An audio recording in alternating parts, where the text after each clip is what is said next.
Il y a quelques jours, nous étions invités à la plus grosse compétition de bodybuilding en France. On a donc eu l'occasion de rencontrer Samson Dauda, Théo Le Guerrier ou encore Andrea Presti.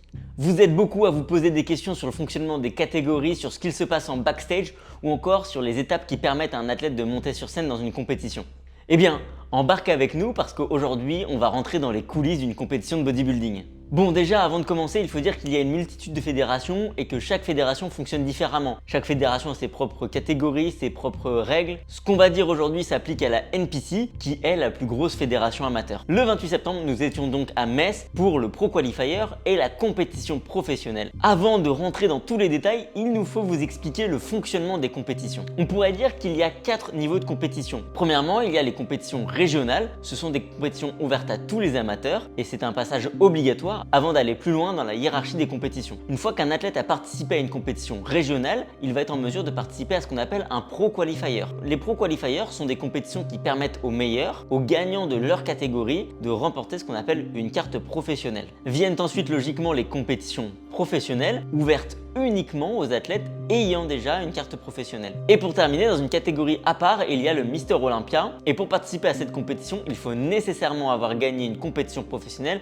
durant l'année en cours. Alors du coup, à Metz, le 28 septembre, il y avait donc 2 compétitions. Un Pro Qualifier permettant aux meilleurs athlètes d'obtenir une carte professionnelle et une compétition professionnelle permettant aux meilleurs athlètes de se qualifier pour l'Olympia 2025. Bon, mais parlons un petit peu de nous. On est arrivé à 7 h du matin sur les lieux de la compétition. Les premiers athlètes commençaient déjà à arriver, mais la salle n'était pas encore ouverte au public. En gros, quand on est arrivé, il y avait les derniers réglages pour voir si la lumière était bonne, si le son était correct, enfin bref, les derniers tests. Quelques minutes avant le début de la compétition, on récupère la liste des athlètes auprès des juges et à partir de 9 h 30, c'est le début, la musique commence à se lancer. Les premiers athlètes arrivés sur scène sont ceux de la catégorie Men's Bodybuilding Novice et du coup, on va faire une nouvelle pause pour parler un petit peu des catégories et du fonctionnement des catégories en amateur. Chez les amateurs, c'est beaucoup plus difficile à comprendre que chez les professionnels, car chez les professionnels, il y a des catégories, mais pas de sous-catégories. C'est-à-dire que chez les pros, il n'existe qu'une seule catégorie classique physique et qu'une seule catégorie open. En classique physique, peu importe ta taille, tout le monde concourt ensemble. En open, peu importe ton poids, tout le monde concourt ensemble. Chez les amateurs, c'est différent. Il y a un système de classes, mais aussi des catégories d'âge. Globalement, le plus simple à comprendre, c'est les catégories d'âge. Si tu dépasses un certain âge, disons par exemple que tu es une athlète bikini de 36 ans, tu peux t'inscrire dans la catégorie Master 35+, c'est-à-dire qu'il n'y aura que des athlètes bikini de 35 ans et plus. Viennent ensuite les classes, elles sont caractérisées par une lettre pour la majorité des catégories et permettent de séparer les athlètes en fonction de leur taille. Exemple, les athlètes en classe A seront systématiquement plus petits que les athlètes en classe D. Et puis, pour aller encore plus loin, on a la catégorie bodybuilding qu'on pourrait apparenter à la catégorie open chez les pros. Les athlètes dans la catégorie bodybuilding n'ont eux pas ce système de taille, mais plutôt un système de poids. Et on retrouvera donc plusieurs sous-catégories comme heavyweight ou super heavyweight. Pour terminer cette parenthèse, on a les novices et les true novices. Les true novices sont des athlètes n'ayant jamais concouru dans des compétitions de la fédération. Logiquement, dans le Pro Qualifier, il n'y en a pas parce qu'il faut déjà avoir fait une régionale pour participer. Et il y a les novices, ce sont des athlètes qui n'ont pas gagné durant l'année en cours de compétition régionale, que ce soit leur classe ou l'overall. Bon, et là tu te demandes qu'est-ce que c'est que l'overall? Et justement, c'est intéressant de savoir ce que c'est. Admettons qu'en classique physique, il y ait 5 classes. A, B, C, D, E.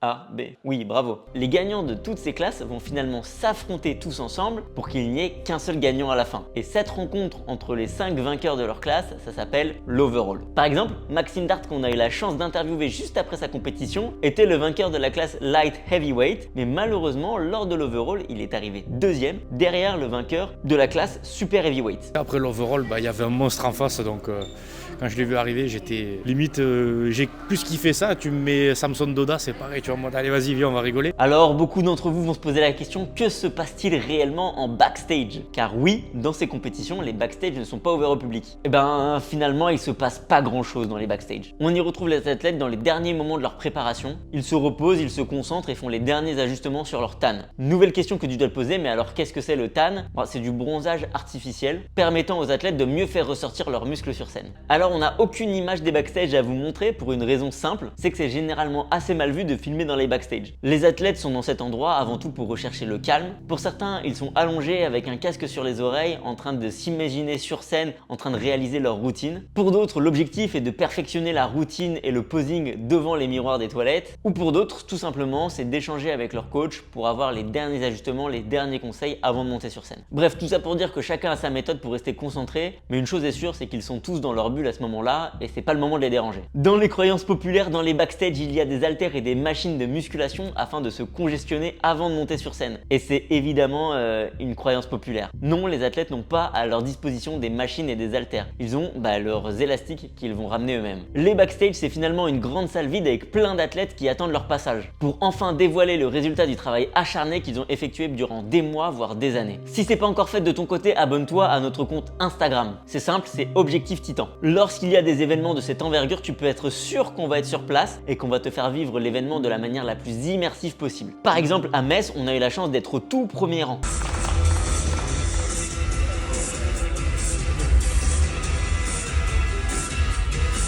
On a eu l'occasion de prendre des photos et des vidéos magnifiques des athlètes, mais c'est pas tout, on a aussi eu l'occasion d'interviewer un bon nombre d'entre eux, seulement quelques minutes après leur passage sur scène. C'est le cas par exemple de Tiffany qui, après avoir remporté sa carte pro dans la catégorie Wellness, a eu la gentillesse d'échanger avec nous. On voit que tu es super bien entouré, là derrière il y a toute la famille. Oui.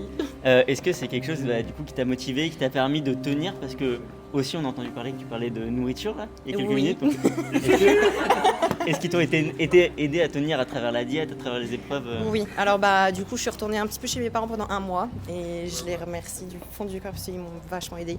Mon chéri, merci beaucoup. Mes amis, mes meilleures copines, merci beaucoup. Franchement c'est des gros soutiens. Vraiment en prépa c'est des gros soutiens.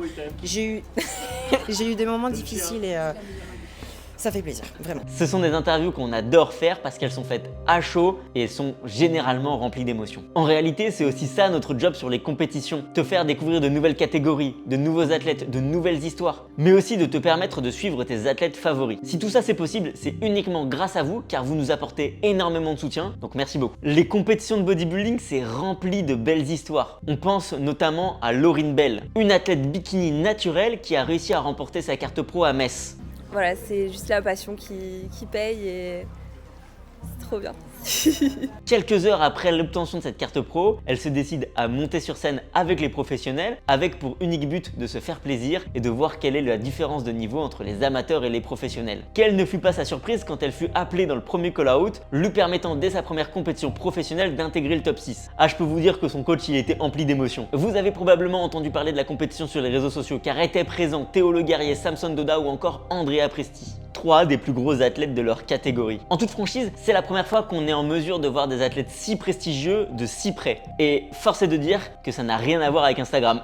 Alors oui, avec de belles photos et de belles vidéos, on peut se rendre compte de la différence entre un athlète du top 5 à Mister Olympia et les autres, mais être à moins de 5 mètres, ça permet de réellement se rendre compte des proportions, des détails sur le physique, d'avoir une réelle comparaison entre les athlètes. Les photos mentent, mais pas nos yeux. Sans suspense aucun, on sait manger le physique de Samson Dauda en pleine tronche. On le sait, c'est un athlète du top 3 Olympia. Reste que quand on le voit en vrai, ça prend tout son sens. Il est vachement plus gros que tous les autres athlètes open, qui eux sont déjà vachement plus gros que tous les autres êtres humains de la planète. Il y a un réel effet waouh lorsqu'il monte sur scène, et ce, même sans qu'il se mette à poser. Si vous nous suivez déjà sur Instagram, vous avez pu voir son interview post-compétition. Et d'ailleurs, pour la petite histoire, le cadre que vous voyez dans la vidéo, c'est vraiment l'arrière de la scène. Donc si vous regardez bien derrière son épaule, on peut voir la scène.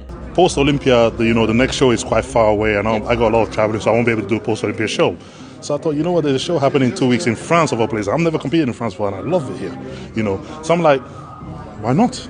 Théoriquement, on nous a demandé de pas trop filmer à cet endroit, mais on voulait absolument pas louper l'opportunité d'échanger avec Samson. Cette journée à Metz était folle. On a pu rencontrer un grand nombre de passionnés et d'athlètes. On a pu partager avec vous des interviews, des passages et des photos exclusives de cette compétition hors du commun. Si cette vidéo t'a permis d'en apprendre plus sur les compétitions de bodybuilding, n'hésite pas à l'aimer et à la commenter. Comme tu le sais, on est dans le mois spécial Olympia.